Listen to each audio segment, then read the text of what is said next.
Welcome back to the center of it all. Today Mel is going to be showing us some sweet potato recipes that are perfect for the holidays.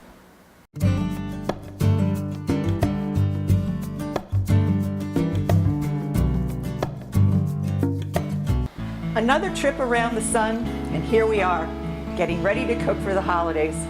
From Thanksgiving to New Year's, whether you're cooking beef, poultry, or pork, my savory sweet potato soup and sweet potato tart are an exquisite start and finish to any holiday feast.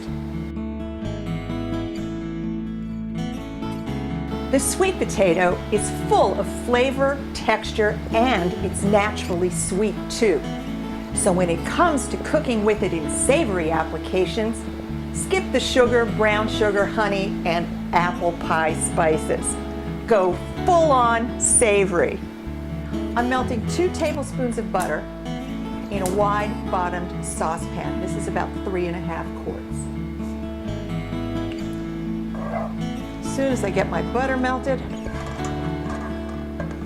which takes about 30 seconds, I'm going to add a cup of diced celery and a cup and a half of diced onion. Cup and a half of diced onion.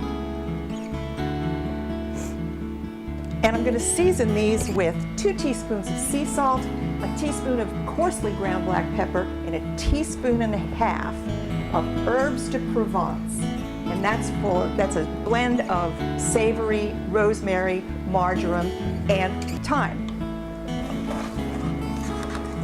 We're going to increase this heat to saute and let these cook on the stovetop for 5 to 6 minutes, just till the onions are softened and the celery is crunch tender.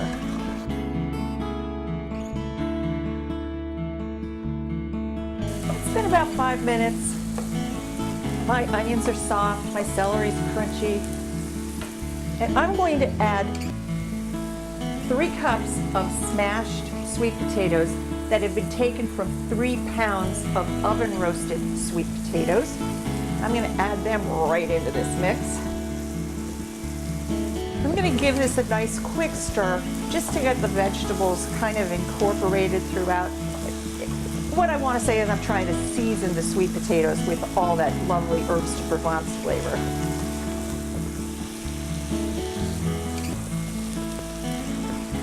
Now I'm going to add 2½ cups of, this is store-bought, unsalted vegetable stock. If you're using homemade stock or a different type of stock, like you can use chicken stock, but if it's salted, you're going to have to cut down on the salt that I initially put in there to season the onions and celery.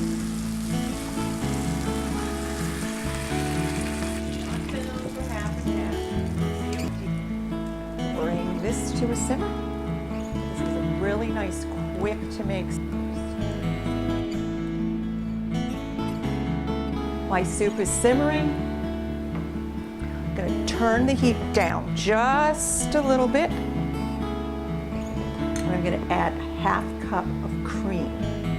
Not milk or half and half, real deal cream.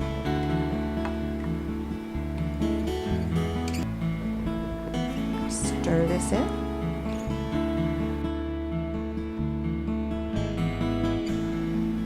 We want to get this to a bare simmer. We just want this real calm, and it's at low heat right now. Now I'm just going to place a sprig of fresh rosemary right on the top of this soup, and I'm going to let it simmer, gently simmer, lowering the heat if I have to, for about 3 to 5 minutes, just to let the rosemary add a little flavor to the soup, and I call it rosemary kissed. This has been about 3 minutes, and I'm just going to remove my rosemary from the soup. Put a lid on this, and we're going to move over to the counter to make our tart. Sweet potato pie is a Southern staple. My sweet potato and frangelica tart is a sophisticated twist on the sweet potato pie. And I'm starting with 1.5 sticks of salted butter and 2 large eggs in a nice big bowl. The butter's very soft.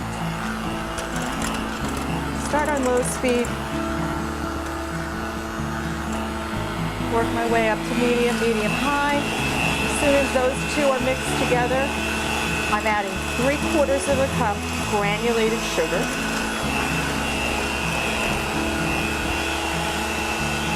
Scrape down the sides of the bowl.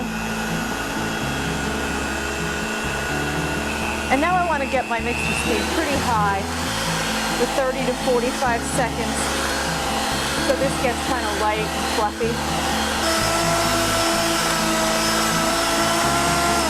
Now we're just going to stop our mixer for a second.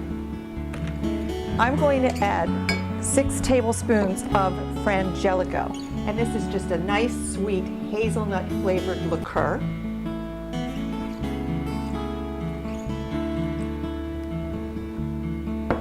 And 4 tablespoons of heavy cream.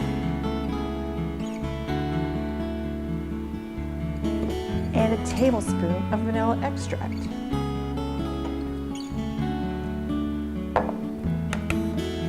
Put the mixer on low again. Incorporate those. And now I'm going to fold in.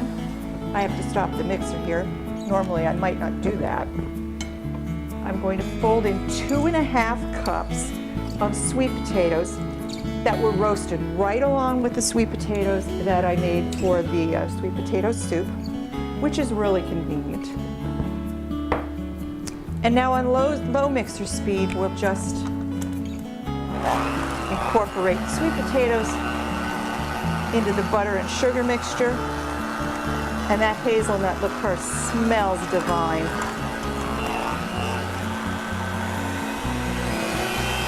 And the sweet potatoes are smashed. They're not smooth. That's even a trick to southern sweet potato pie, is to keep your sweet potatoes a little on the smashy side. And the filling for our tart is made.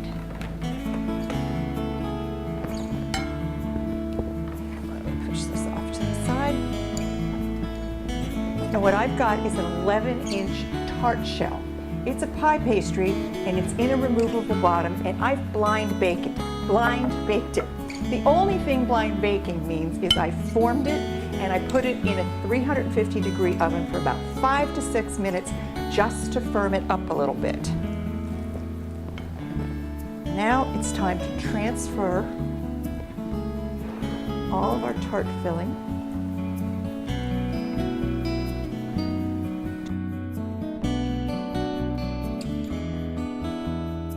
Now what I'm going to do is I have a baking pan lined with parchment.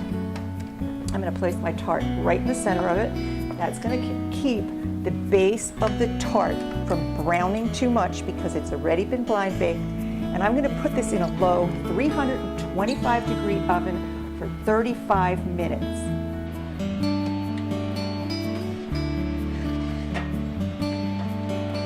The sweet potato is a superfood, and anything the winter squash can do, the sweet potato can do better. Whatever holiday you celebrate, or no holiday at all, celebrate the sweet potato. For these and all of my recipes, just go to my website.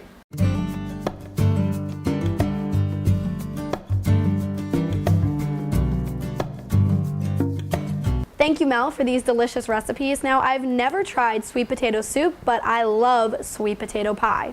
When we come back, we'll be taking a look at how people in the community are helping less than fortunate children enjoy the holiday season.